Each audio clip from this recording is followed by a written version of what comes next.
Hello, it's Paul Nisi from FrontDoorsGamer.com. I'm here at PAX East 2003. I'm hitting up arguably one of the most hyped, most anticipated, at least personally, games of mine with Greg from SuperGiant Games, creator of Bastion. And you're having an amazing demo here, lying around the entire block. How's it been going?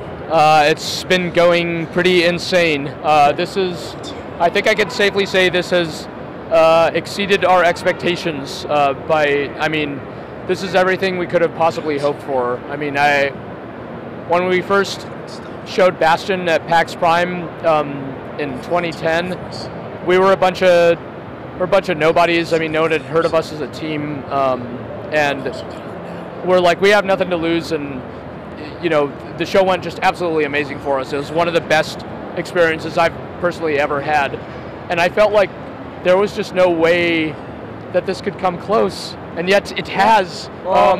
So, yeah, it's been an incredible show for us. My mind is still reeling, I think. Absolutely, there are a lot of fans out there, a lot of people that have played Bastion, and a lot of people, honestly, that have not played Bastion, but that the trailer that you recently announced and you put out and everything you have here has just attracted a bunch of people. Matter of fact, I've actually interviewed a number of people that will be cutting in here. So, seal of approval, what do you think?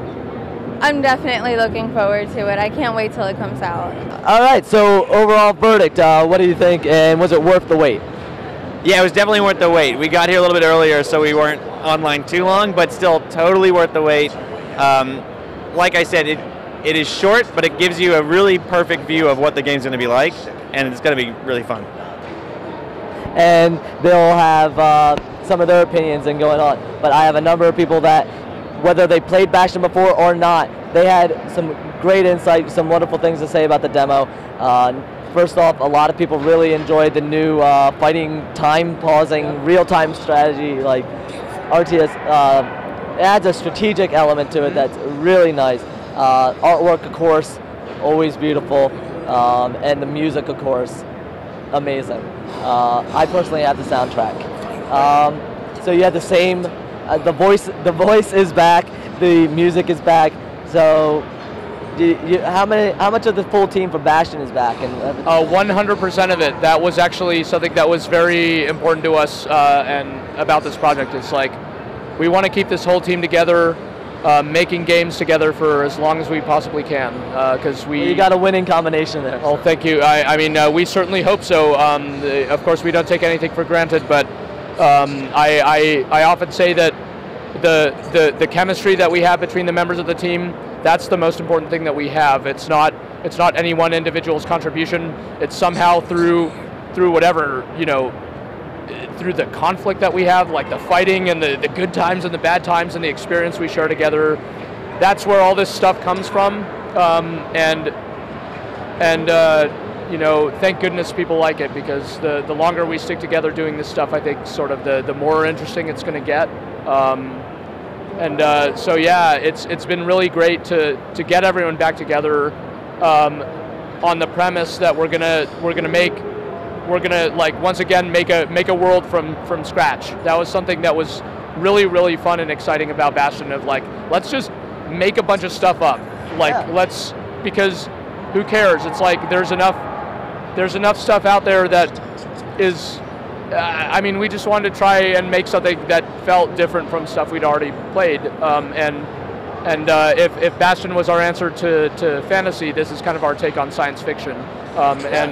Yeah, you have more of a sci-fi Art Deco rather than a pixelated, and again, the artwork is beautiful, and you definitely have a style that stands out.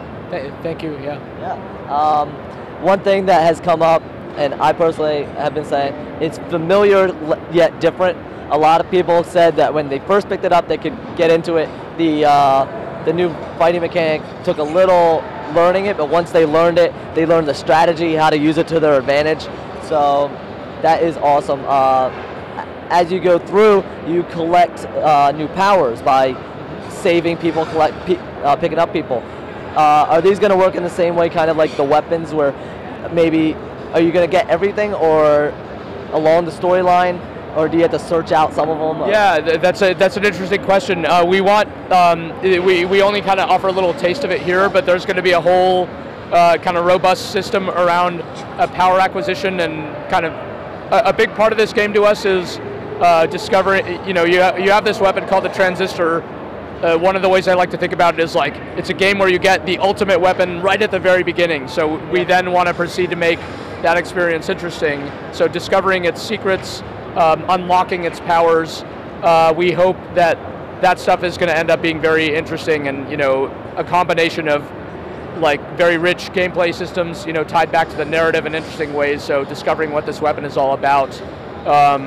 And yeah, we all kind of have a taste of it here, that it seems to be acquiring its powers from people that it comes into contact with. Yeah.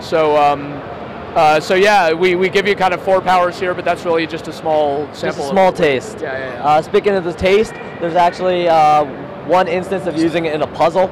Are there going to be more more complex puzzles, more puzzle solving going on? Yeah, there might be. That's something. It's funny because the puzzle in this particular. I was excited when I saw it. I'm like, that's a neat concept. No, that's cool. That's good to hear. That is the first ever puzzle from us at SuperGiant Games. On Bastion, we had a very strict kind of anti-puzzle policy. We didn't want to. We didn't want to have puzzles because the problem with puzzles is you can get stuck. You either find the solution or you hit a wall, and that's something we're pretty concerned with, because we have these kind of narrative-driven games where we want people to be able to get to the end if they're like putting in any kind of effort. So we have to think very carefully about how we build puzzles into the game, because again, we don't want people to get to throw up their hands in frustration. So but at the same time, with a game like this, you have this powerful ability to sort of plan your actions and execute them at a rapid-fire pace.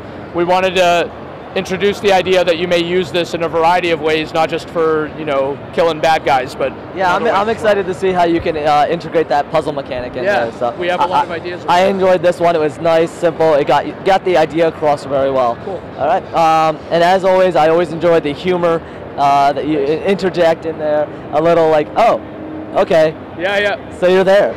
Yeah, you got the. He has a different line actually, depending on how quickly or slowly you solve that puzzle. He'll respond to it a little differently. So that's also part of our approach to this stuff, where we really want the context sensitive. Yeah, it's like it's really important for the speaking character in this case. He's kind of along for the ride with you. He's not this omniscient narrator who knows everything. He's kind of there discovering this world as you go, or discovering some of the strange things that are going on and piecing things together. His reactions to things hopefully kind of, in some cases, reflect the way you feel about it as well. Absolutely.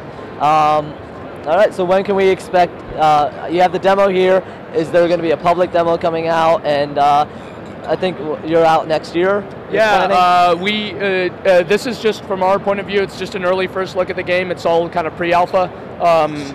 We are aiming to have this game done in early 2014, so early next year. That's pretty fast for an ambitious game like this. Appreciate that. Yeah, we have a long way to go, but we'll take the time we need to to get it right. That's very important to us. This is another, we self-funded Bastion out of the living room of a house, and this time we have a slightly nicer place, but this is once again, we're self-funding this project, so we can take the time to make sure it lives up to whatever it is that people are seeing in it here. Yeah. Do you have what the is coming? What platforms it's coming to? Oh yeah, we do not at this point. We have no decisions made about platforms, and we're going to figure that out as we get closer to the launch. It's in addition to just making the best game that we can, it's very important to us that we kind of find a good home for it, and we'll figure that out as we get closer to the release. All right, somebody find a good home for this right now. I want this so bad. Thank you. All right, thank you very much. Yeah, my pleasure. It was my pleasure, seriously. I will be coming back to play it yet another time. So thank you very much. This is Paul Nisi from PAX East 2013 signing off with Greg from SuperGiant Games. I love the artwork.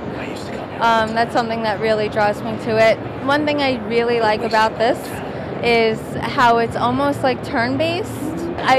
I tend to like games where you have that moment to plan out the attack. It was a lot of fun, and I like the narrative. I'm definitely looking forward to it. I can't wait till it comes out. It looks amazing. The art style is a lot like Bastion. The action's great. It's got like an RTS element. You can stop it, and you can move around and attack guys while they're still frozen. People have been talking about that a lot. Yeah, it's interesting. I like it. Yeah, I played Bastion through a few times on like all the different difficulty settings. Wanted to see what the multiple endings could be. I really liked the gameplay style of Bastion, and I feel like the elements that I liked about it are conserved in this game. I do like the planning, but it takes a little bit of getting used to if you're expecting Bastion, because it's definitely not the same exact sort of thing. But the mechanics feel a lot the same, and I like that they've managed to make it a completely different story and it has a whole new feel, even though the mechanics are sort of in the same world. I really like it. I think it's something to look forward to. I'm curious to see how it progresses. I like the similar art style, the Bastion, kind of the music, a lot of the same themes and tones, kind of like some narration following you around, really nice, solid gameplay. Well, first I'll say I was really impressed with it. It was a lot of fun immediately.